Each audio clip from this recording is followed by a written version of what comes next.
Have you ever heard of a business that could overthrow governments as easily as changing an ad campaign? What if I told you there was a company so wealthy and influential that it triggered US military invasions, installed dictators, erased democracy, and even altered the map of Central America, all because of one simple fruit? Today, you and I are going to uncover one of the most shocking chapters in true American history: the Banana Wars.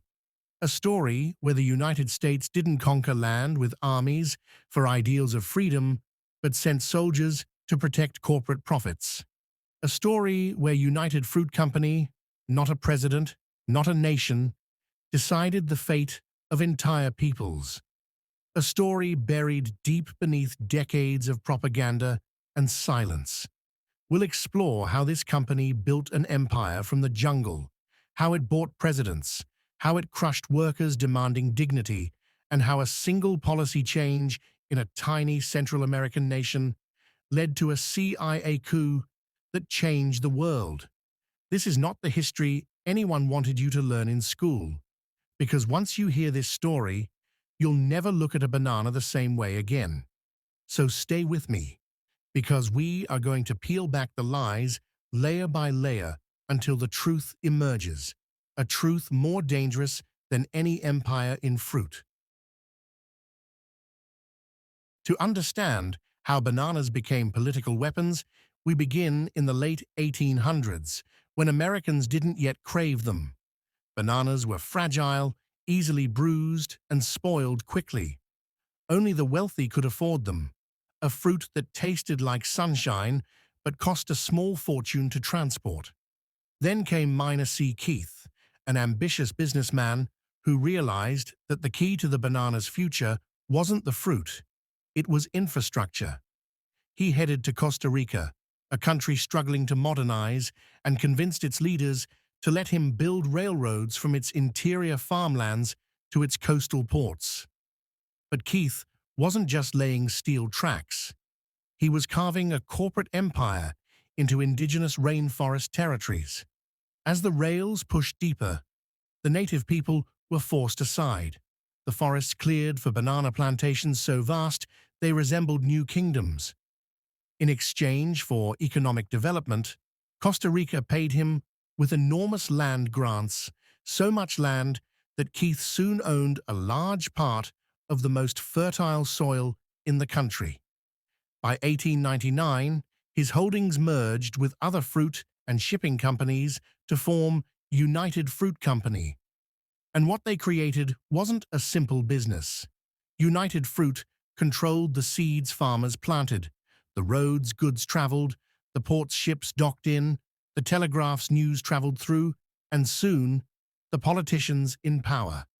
They even owned a private navy, the legendary Great White Fleet, which shipped bananas faster and farther than any competitor.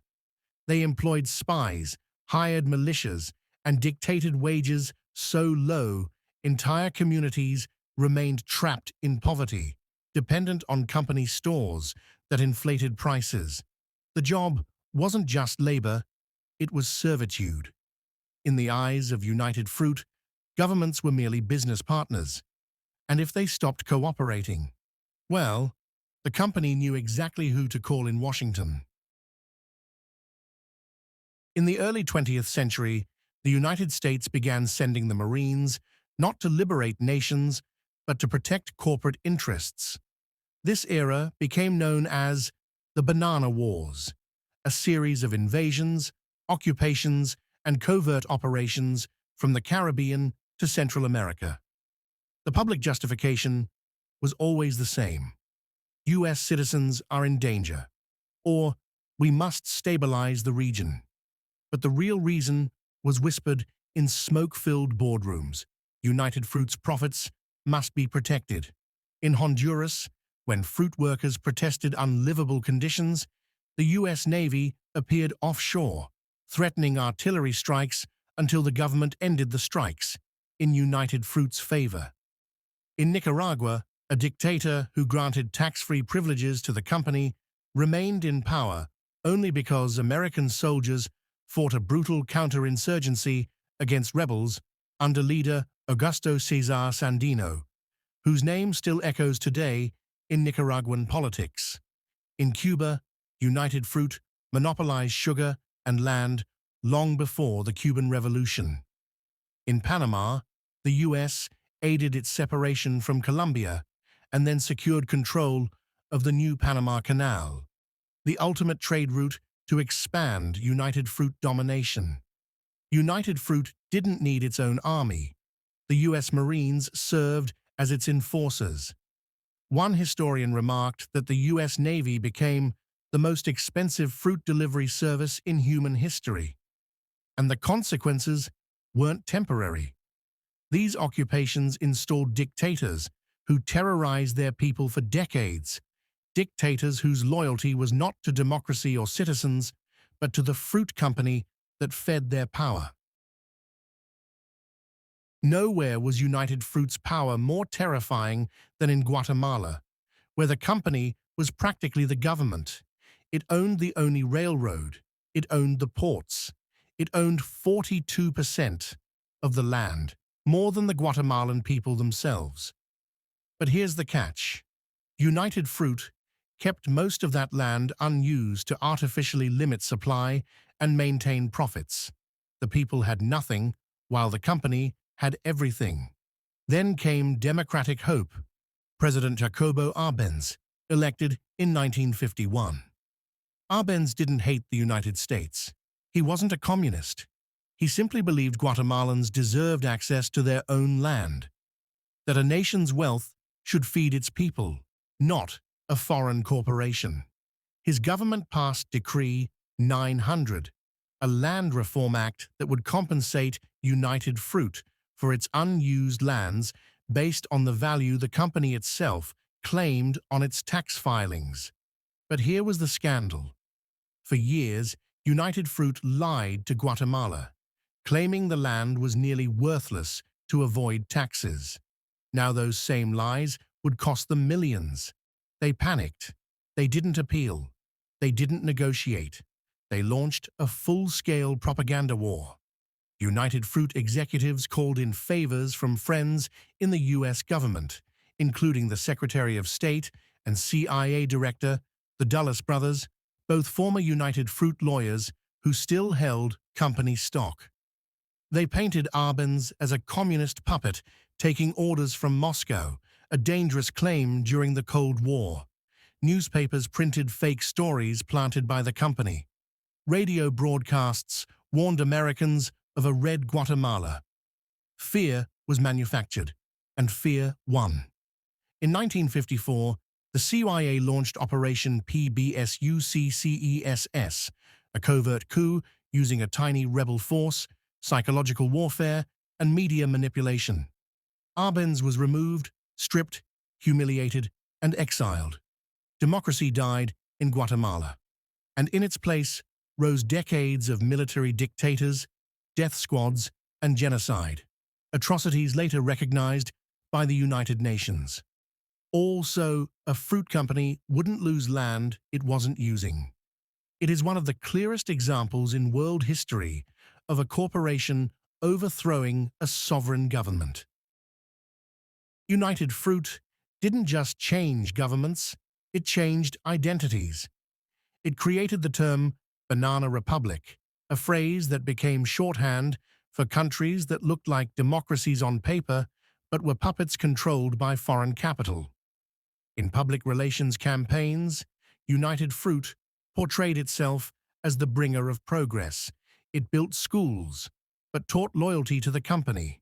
It built hospitals, but only for its workers to keep them healthy enough to produce more fruit. It built infrastructure, but only to export bananas faster. Workers lived in company-owned villages, paid in company credits that could only be used at company stores.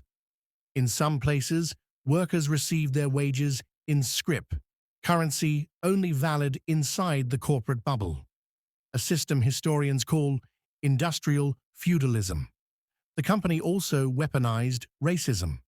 They intentionally hired diverse groups, indigenous peoples, Afro-descendant communities, displaced farmers, to ensure they wouldn't unite in solidarity. Divide and conquer became corporate policy. In Colombia, when banana workers went on strike in 1928, demanding payment in real money, bathrooms, and 1 day off per week, United Fruit demanded government intervention. The Colombian army opened fire on unarmed protesters in the town of Ciénaga, killing hundreds, possibly thousands, though the exact number remains covered up. This became known as the Banana Massacre, later memorialized by Nobel Prize-winning author Gabriel Garcia Marquez. The message to every worker across Latin America was unmistakable. Bananas were worth more than human lives. By the 1960s and 70s, United Fruit's stranglehold began to weaken. Labor movements grew stronger. Journalists exposed bribery and political manipulation. Consumer awareness rose, and anti-imperialist sentiment worldwide made companies like United Fruit look like relics of colonialism. Then came the final scandal. United Fruit's leaders were caught bribing presidents in exchange for land concessions. A scandal so large it engulfed Honduras and nearly triggered another coup. To escape the negative reputation that was poisoning its brand, United Fruit rebranded in 1984 as Chiquita, the name we still see in grocery stores today. But the past didn't stay in the past. In 2007, Chiquita admitted to paying millions of dollars to Colombian paramilitary groups officially designated as terrorist organizations, to suppress labor movements and protect banana shipments. They pled guilty in U.S. courts. The cycle of violence, exploitation, and foreign interference never truly ended. It only evolved. Many Central American nations still suffer from political instability rooted in the centuries of resource extraction and dictatorship that United Fruit helped engineer. Economic inequality remains extreme. Migration crises trace back to farmland seized for banana profits, and stereotypes about banana republics linger, reducing complex nations to punchlines. The banana, once a symbol of exotic delight, became a symbol of exploitation. Yet today, when we buy bananas, at prices still shockingly low, we rarely think about who paid the real cost.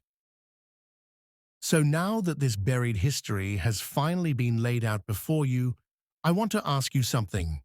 If a fruit company could manipulate the US government, if it could topple presidents and install dictators, if it could turn sovereign nations into corporate plantations, what other pieces of our history have been edited, erased, or repackaged?